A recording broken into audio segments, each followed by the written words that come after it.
Buenos días. Desde la Parroquia de la Virgen de la Anunciación les damos la bienvenida a la Biblia Católica en 365 días. Este es el día 181 y como es costumbre tendremos 3 lecturas. Para iniciar trazamos sobre nosotros la señal de salvación. En el nombre del Padre, del Hijo y del Espíritu Santo. Amén.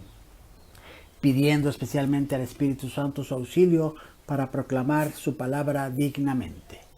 Señor, abre mis labios y mi boca proclamará tu alabanza. Es por tu amor, Señor, y por el Inmaculado Corazón de María.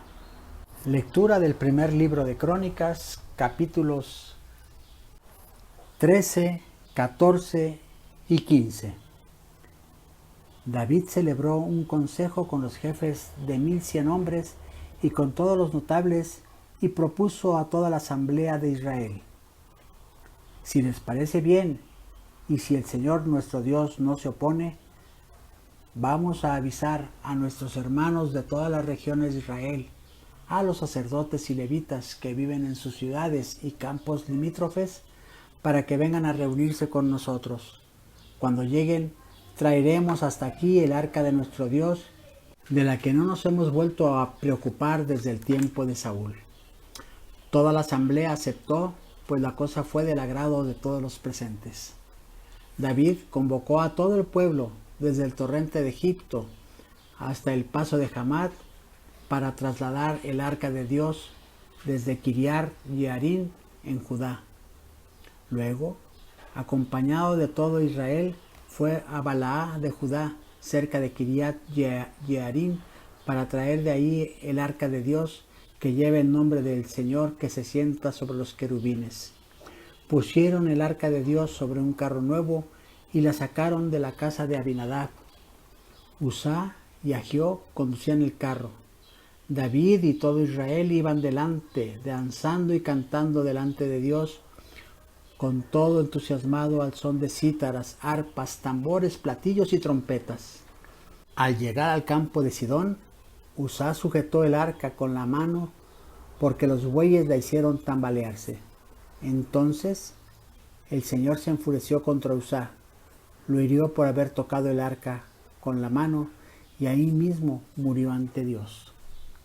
David se afligió mucho porque el Señor había castigado a Uzá y puso a aquel lugar el nombre de Pérez Uzá, es decir, brecha de Uzá, y así se llama hasta hoy.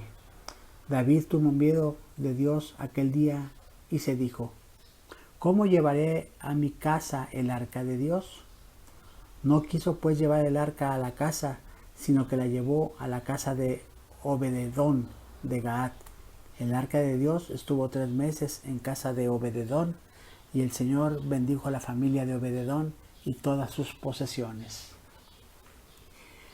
Hirán, rey de Tiro, envió mensajeros a David y puso a su disposición madera de cedro, carpinteros y canteros, con el fin de que construyeran un palacio para David.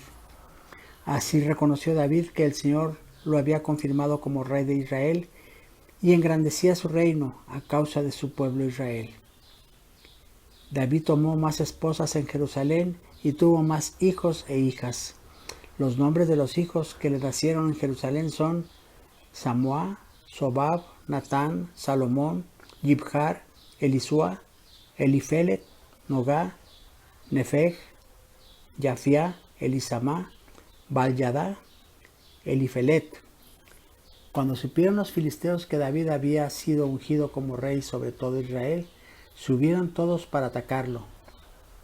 David se enteró y le salió al encuentro. Los filisteos se prepararon para el combate en el valle de Refaín. David consultó a Dios: ¿debo ir a luchar contra los filisteos? ¿Me los entregarás? El Señor le respondió: atácalos, porque yo te los entregaré. Los filisteos se dirigieron a Baal Perasim, y ahí ya David los derrotó. Y dijo David: valiéndose de mí, Dios ha abierto una brecha entre mis enemigos, como la brecha que abren las aguas. Por eso se llama este lugar Baal Perasim, es decir, Señor de las brechas. Los filisteos abandonaron ahí sus dioses, que fueron quemados por orden de David. Los filisteos volvieron a invadir el valle, por lo que David consultó al Señor, que le respondió: no subas de frente, da un rodeo por detrás y cae sobre ellos por el lado de las moreras. Y cuando oigas ruido de pasos en la copa de las moreras, ataca rápidamente, porque Dios irá delante de ti para derrotar al ejército filisteo. David hizo lo que el Señor le había mandado y derrotó a los filisteos desde Gabaón hasta Geser. La fama de David corrió por toda la región y el Señor hizo que lo temieran todas las naciones. David construyó para sí casas en la ciudad de David y para el arca de Dios. Levantó allí una tienda de campaña. Luego ordenó: los levitas son los únicos que pueden transportar el arca de Dios, pues para ello y para su servicio perpetuo han sido elegidos por el Señor. David convocó en Jerusalén a todo Israel para trasladar el arca del Señor al lugar que le había preparado. Convocó a los hijos de Aarón y a los levitas. Entre los descendientes de Ketat, al jefe Uriel con 120 familiares. Entre los meratitas, al jefe Asayas con 220 familiares. Entre los gersonitas, al jefe Joel con 130 familiares. Entre los dientes de Elisafán, al jefe Semeyas con 200 familiares. Entre los descendientes de Hebrón, al jefe de Eliel con 80 familiares. Entre los descendientes de Uziel, al jefe Aminadab con 112 familiares.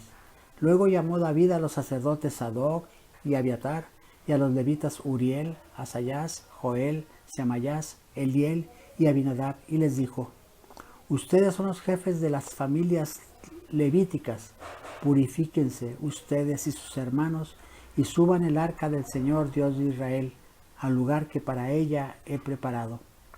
Por la ausencia de ustedes, el Señor Dios nos castigó la vez anterior al no comportarnos según la ley.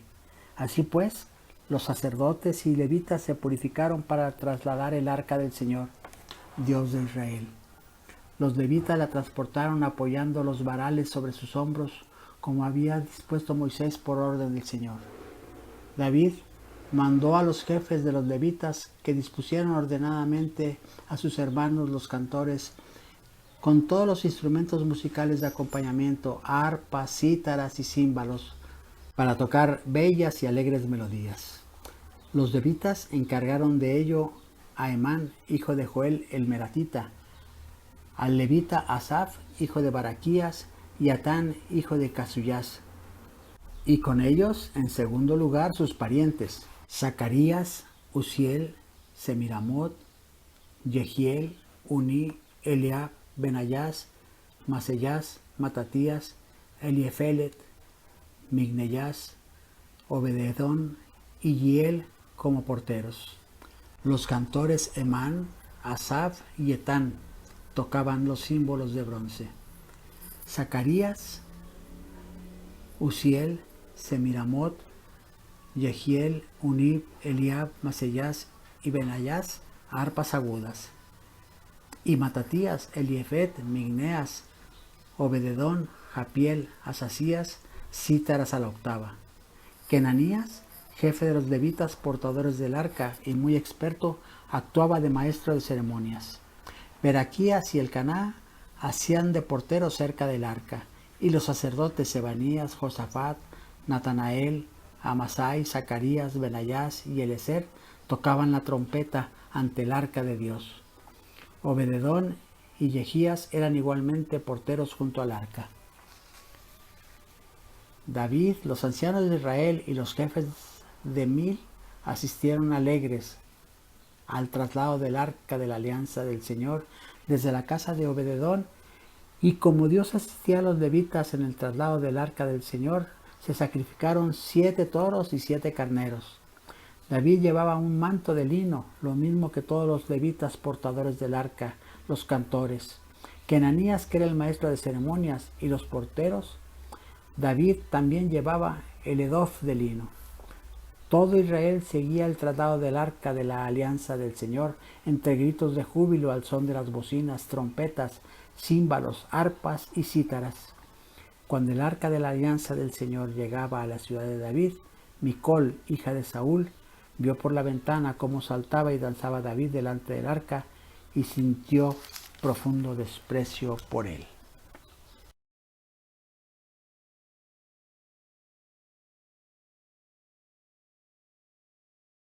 Proverbios, capítulo 14, versículo 1 a 17. La mujer sabia edifica su casa, la necia con sus manos la destruye. El que anda con rectitud respeta al Señor, el que va por caminos torcidos lo desprecia. Las palabras del necio son azotes para su espalda, los discursos de los sabios son su defensa. Donde no hay bueyes, no hay trigo. Toros robustos traen cosecha abundante. El testigo fiel no miente. El testigo falso difunde mentiras. El soberbio busca la sabiduría, pero en vano. Para el inteligente es fácil la ciencia. Aléjate del necio. No encontrarás en él palabras sabias. La sabiduría del prudente ilumina su camino. La estupidez de los necios es puro engaño. Los necios se burlan del pecado. Los rectos gozan de favor.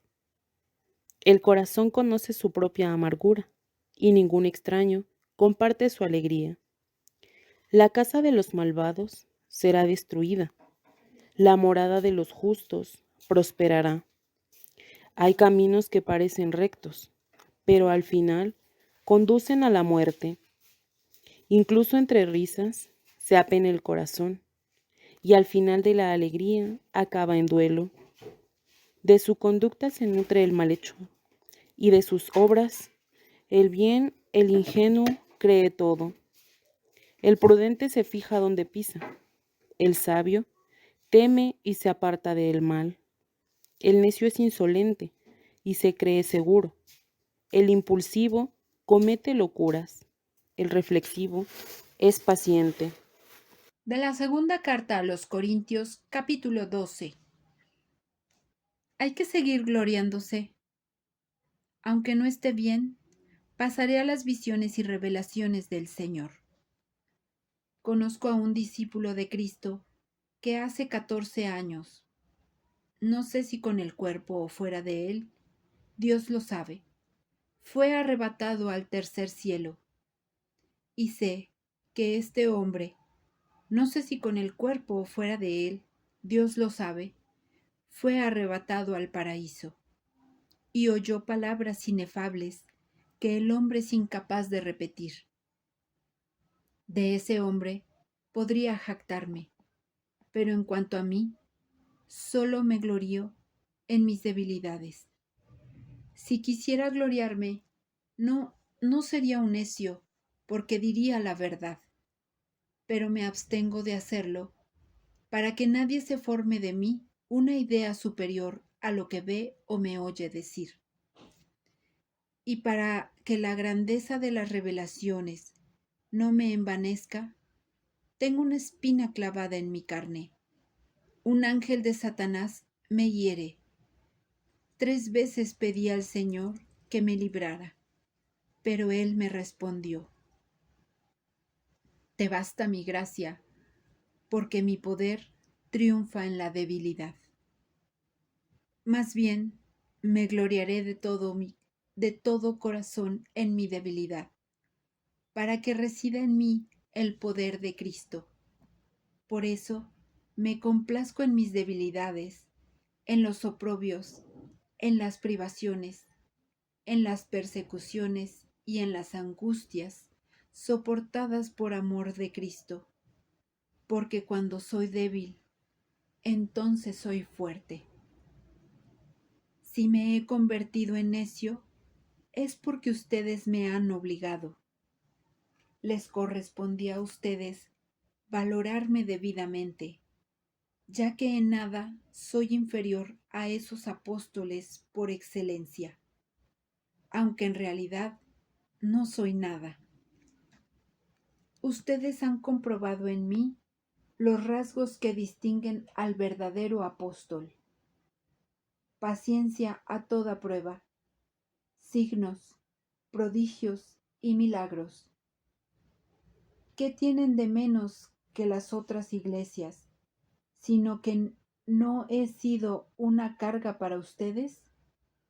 Perdónenme si les ofendo. Ahora estoy dispuesto a visitarlos por tercera vez, y tampoco en esta oportunidad les seré gravoso, porque lo que yo busco no son sus bienes, sino a ustedes mismos. En efecto, no son los hijos los que deben ahorrar para los padres, sino los padres para los hijos. En consecuencia, de buena gana entregaré lo que tengo, y hasta me entregaré a mí mismo, para el bien de ustedes. Si yo los amo tanto, ¿no seré amado en la misma medida? Algunos dirán que personalmente no les he sido gravoso, pero que procedí así por astucia, para atraerlos con engaños. ¿Acaso obtuve de ustedes algún provecho? Algunos dirán que personalmente no les he sido gravoso, pero que procedí por astucia para atraerlos con engaños. ¿Acaso obtuve de ustedes algún provecho por intermedio de mis enviados? Le rogué a Tito que fuera, y envié con él al hermano que ustedes conocen. ¿Acaso Tito los ha explotado? ¿No hemos actuado con las mismas intenciones y de la misma manera? Les parecerá que hace mucho que estamos tratando de justificarnos delante de ustedes. En realidad, hablamos en nombre de Cristo y en la presencia de Dios, y todo lo hacemos, hermanos, para edificación de ustedes, porque temo que a mi llegada no los encuentre como deseo, y que ustedes a su vez no me encuentren como quisieran. Quizá haya contiendas, envidias, animosidades, rivalidades, detracciones, murmuraciones, engreimientos, desórdenes. Y temo también que a mi próxima visita Dios me humille a causa de ustedes y tenga que lamentarme por muchos de aquellos que antes pecaron y no se arrepintieron de la impureza, de la fornicación y de los excesos que cometieron. Esta es palabra de Dios. Gloria a ti, Señor Jesús. Muchas gracias por estar con nosotros. Continuamos el día de mañana. Unidos con María, vamos a evangelizar.